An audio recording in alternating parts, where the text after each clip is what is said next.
Hey everybody, JT Wrestling TV here back with another video, and today we're going to be talking about the recent releases to WWE wrestlers and where I think each of them could go, where I want them to go, and where I think they ultimately should go at the end of the day. So without further ado, let's get right into it. Alright, so first up we got Dolph Ziggler, the longest tenured superstar of this bunch of wrestlers, and this one really depends on what Dolph wants for his future. As in many interviews, he's indicated that he doesn't want to continue wrestling, or that he's kind of lost the passion that he once had to the point where he doesn't even watch any other companies or even much of WWE on his own time. So depending on what he wants for his future, I could either see him quitting wrestling and maybe focusing more on stand-up comedy or some of his other endeavors, or if he does want to continue maybe one last run in wrestling, I could also see him going to AEW, joining up with his brother, maybe having a lot of fun TV matches, or even like a tag title run with his brother on AEW. But really that one is up to his decision, and I think he's a big enough star to where he can kind of choose his next path. Then next we got Mustafa Ali, and I really kind of picture him going next to the major indies like GCW or PWG, just putting on incredibly well-worked matches.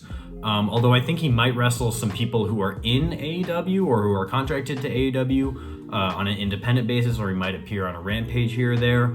I don't think he will be signed with AEW. I would like to see him kind of explore the indie scene, maybe some of the Chicago indie scene as well, because that's where he's from, and really try to flesh out and show us what we've been missing and what WWE has been turning down in terms of his style when it's fully unleashed on the indie scene. Then next we got Elias.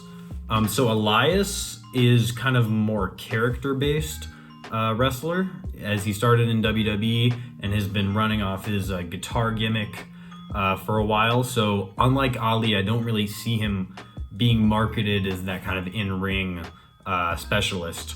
And so I would see him going to a company like Impact, or maybe even NWA, a place where they value those kinds of characters, those larger-than-life gimmicks on those shows more so.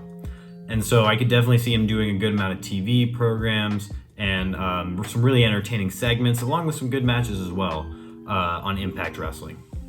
So next was Shelton Benjamin. I'd recommend that AEW hire him in some capacity. If he doesn't feel like continuing his in-ring career and feels like it's time to hang up the boots, I could definitely see a great role for him in AEW as a producer, coach, or whatever they need backstage. But if he does want to continue, I could also see him in a great role as a sort of on-screen coach and veteran character, maybe as part of the Blackpool Combat Club or another group where he could have some matches here and there and kind of add to the prestige of a group or just to AEW as a whole. So after Benjamin, we got Emma, and I think it's pretty obvious she'll be going back to her Tennille Dashwood character, either over to Impact, or if AEW thinks they need another shot in the arm of their women's division, I could also see her going there. She's a great character in that role, and I'm glad to see her returning to that. And on a similar note, given that her boyfriend, Madcap Riddick Moss, was also released, I likely see him following her wherever she happens to go. So I think the most likely event is that both of them end up in Impact Wrestling together, either with a shared sort of gimmick or in separate places. And then we got the big man himself, Top Dollar.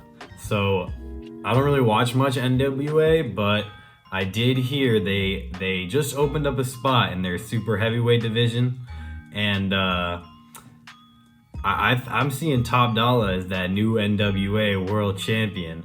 I mean, that heavyweight championship division since Tyrus left, it hasn't been the same, and they need that leader, that locker room leader, that person who's gonna bring NWA back to the glory days.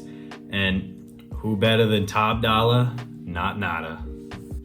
Moving on to another big man then with Dava Cato, and honestly I see him as almost a perfect fit for a company like AAA. If he's okay with moving down to Mexico, or just working a couple dates there, they really like their big monsters over there, guys who can draw based on being large attractions. And I think he'd be a great addition to the AAA roster if they're willing to get him and push him as the monster that he is. Then we got two wrestlers that I put in a pair together because they have been teaming for about the past year. So we got Mace and Mansoor, or Mace and Mansoor. So personally for them, I see them being as kind of an indie sort of attraction, or maybe even Impact, or another larger indie promotion, maybe MLW. I could really see them going anywhere, continuing their sort of Maximum Male Models gimmick with all the creative ideas, personality, and chemistry that they seem to have shown us, and they seem to be showing us now online after their release. So I think they could really land in a variety of places and have success wherever, just because of a lot of the skills that they've already shown us through their Twitch streams and other ways that you can check them out online. Then we got Rick Boogs. So with Boogs, although I could definitely see him continuing to wrestle on the indies, he also did have a lifting channel before WWE and quite an internet presence, which he held up. So I could see now that he's left WWE, he may have left his wrestling career behind as well. And I could definitely see him focusing on that internet presence more, building up his YouTube channel, building up his social media a little more as Eric Bugenhagen, and maybe even getting some advertising or TV deals, just like he was getting in WWE. So finally, we got the big man Shanky.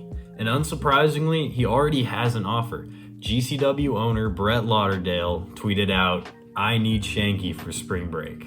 So I could definitely see him as a special attraction for the indies, whether it's GCW, PWG, DPW, or any other offers. I could definitely see Shanky as a nice little attraction with, a bit of the dancing gimmick and maybe some new things as well. Otherwise, I could also see him going back to India, maybe do some indies over there, or even get some acting gigs or advertising like the great Khali did after his career ended in the WWE. Overall, though, I just want to wish the best to all these wrestlers, though, and hope that each of them can find a great place for themselves now that they've been released.